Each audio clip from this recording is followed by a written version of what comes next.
Hey, what's going on? It's Gary from FitnessFirstNutrition.com. I am back with another video. Please like, comment, share, subscribe. This video right here, this video is crazy. Nobody would believe this if it didn't come from the head of the Health and Human Services director. Nobody would believe this story. It's about organ harvesting going on at hospitals from people who are still alive. So let's get into it. Ladies and gentlemen, this just broke. The report came out in the last hour. I just read it. I am poleaxed right now. HHS has just released a report with a study they did that hospitals, particularly the big ones around the country, will basically kill people that are going to survive who aren't even brain dead and will then prep them and keep them alive until their families are going to die so they can then go to the organ harvesting companies and line it up to kill them and take their organs. You hear about organ harvesting in Ukraine or Gaza, it goes on. But it's going on right here. And to bring up my dad, who's a very successful entrepreneur, he owned dental offices in Dallas and in Mesquite when I grew up in Dallas. And I remember when I was about to go get my provisional driver's license when I was like 15, the hardship because I had a job, he said, son, don't sign your organ donor card.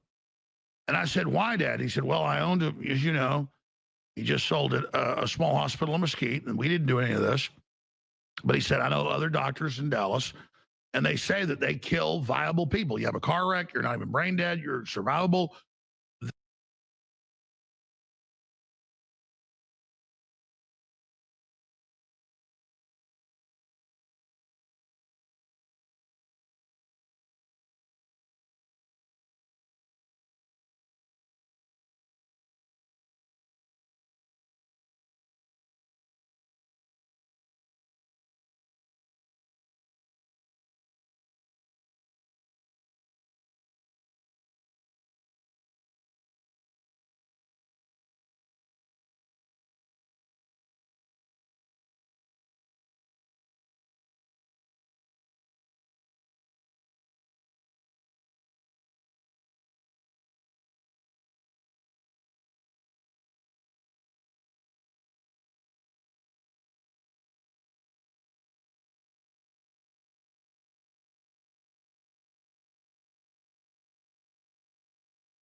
They will not give you treatment. They'll prep you and harvest your organs.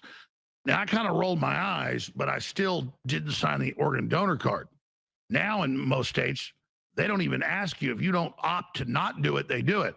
And I remember many years later, once I already moved to Austin, with my mom's parents watching 60 Minutes about Chicago, Dallas, and a few other cities where they caught hospitals killing people for their organs.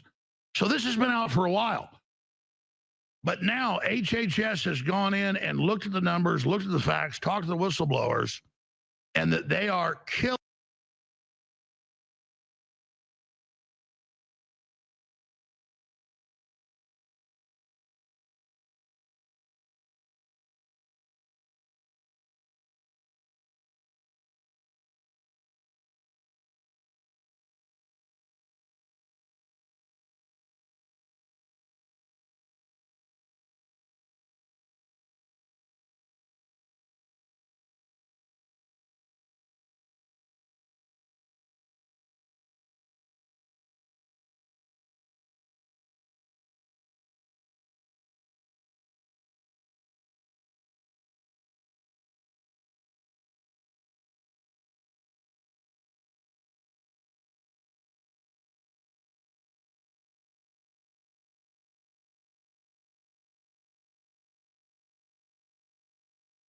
Killing survivable people and prepping them and lying to their families to steal their organs, they can get up to $400,000 per person. You saw that with COVID. Oh, we're overwhelmed. We can't even have heart attack patients here. Hospital's empty except the special floor where they're intubating you for $53,000 if you killed somebody. You just scanned this during the break. You've been a lawyer in your past life. What do you make of this? Well, like you said, it's no surprise given the pattern we saw with COVID. We had hospitals across the country refusing to treat people with things that work, like ivermectin and hydroxychloroquine, instead putting them on ventilators they knew were going to kill them. And they were doing it because they were being paid to do it. And they were covering it up and going along with mass murder, essentially, for money. And so, for their own careers, to further their own careers and cover their own rear ends. And so I'm not surprised at all that they look at us like cattle. Well, that's a problem with nurses and doctors. A lot of them are great, but a lot of them get really cold, really removed, and we just look like sides of beef to them. Doctors especially. Yeah. They have that, the mindset that they're superior and they love playing God. Well, if you have empathy, it's really stressful to EMT and doctors I know. If you're a sociopath, it's easy. Yeah. That's why a lot of sociopaths, I've seen studies that say that sociopaths are drawn to being like surgeons, police officers, and lawyers, of course, because they're seeking power. And naturally, a person has empathy. It's hard. It's almost a evolutionary attribute, except if it's misused. But guys, I just scanned over the report. We already know it's all true, but nobody even asked Kennedy to do this. This is amazing, and it's a sign of the real awakening, Stuart, that's happening. I mean, this report, I read it during the break. It is insane. I'm a speed reader. I'm reading it slowly. They literally admit, and they tell the families, oh, your family member's going to die. They know they're viable while they start sending the orders out to prepare for the harvesting. Remember, what was it, 6-7 years ago, the Virginia governor, who was a harvesting doctor, he goes, well, we tell the mother the baby died, and we go ahead and harvest it, and we keep them comfortable. We keep them alive while the orders come in, and about a week later, we harvest them. Keep them comfortable, though, Stuart. Guys, pull up Virginia governor. Type in Alex Jones, Joe Rogan, Virginia governor, keep them comfortable. It's a famous clip. But yeah, right. It's him saying it. They're talking about infanticide, right? But that's where they tell the poor mother, oh, your baby died. But this is exactly what my dad said. He said, listen, I know hospitals where you're in a car wreck, you're totally viable, your back's broken, they kill you. And I didn't disrespect my dad, but I'm like, he wasn't an alarmist. He said, by the way, you're going to your driver's test, you're going to probably pass today. Don't sign the organ donor card. I said, why? He goes, I know some people in the hospitals. He goes, you know that movie Coma? And we'd watch it like a few years before on VHS. He goes, that's not a movie, that's a documentary. That's in like a 1970s movie where they keep people alive for their organs. Right. It turns out that's what they're actually doing. Yeah. No surprise. I'm not surprised at all. Do you love how Hollywood throws it in our face what they're doing? Guys, pull up the trailer for the 1979, I think, movie Coma. I didn't watch it till like, 87 or something with my dad. And he literally looks at me and goes, Alex, you saw Coma last year with me or whatever. He goes, that's not a movie, that's a documentary. He said that. Because he owned a hospital. Right. You got McConaughey in the Dallas Buyers Club. I remember when I was a kid, doctors come over to the house and stuff. My dad at a hospital, a bunch of them were doing it. Fauci would not give people the drugs that actually, like Magic Johnson, cured him of AIDS. They would give them stuff that shut their immune system off. My dad was involved with the Dallas Buyers Club. But it wasn't like he was some special hero. A bunch of them were doing it. It's just they got in trouble in Dallas because they were all doing it. It was happening all over the country. They all knew. All right, let's play the trailer for Coma, which again, I'm 15, about to get my hardship license. And my dad says, Coma is not a movie, it's a documentary. Here it is. Where is the patient? Coming right down, Dr. Coleman. You enter a major metropolitan hospital for routine surgery.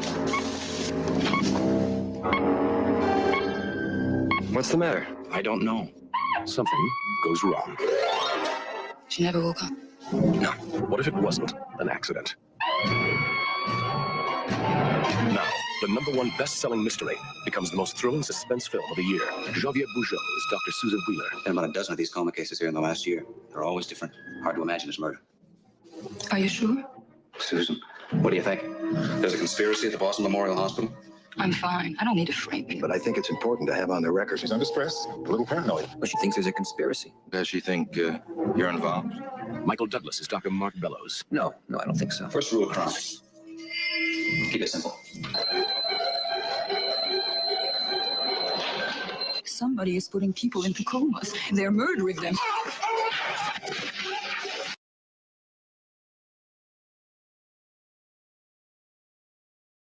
Think, is this something you guys knew about? Is this something you guys believe that hospitals are harvesting people's organs and then selling them, whether it be through normal channels or through the black market?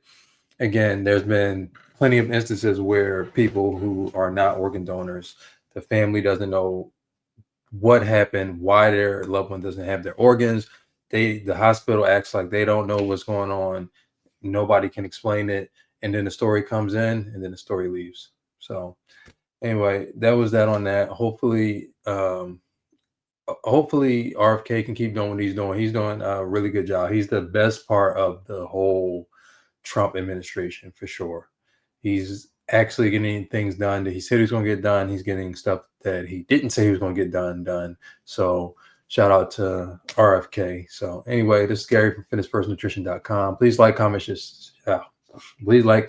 subscribe, and I'll see you in the next video.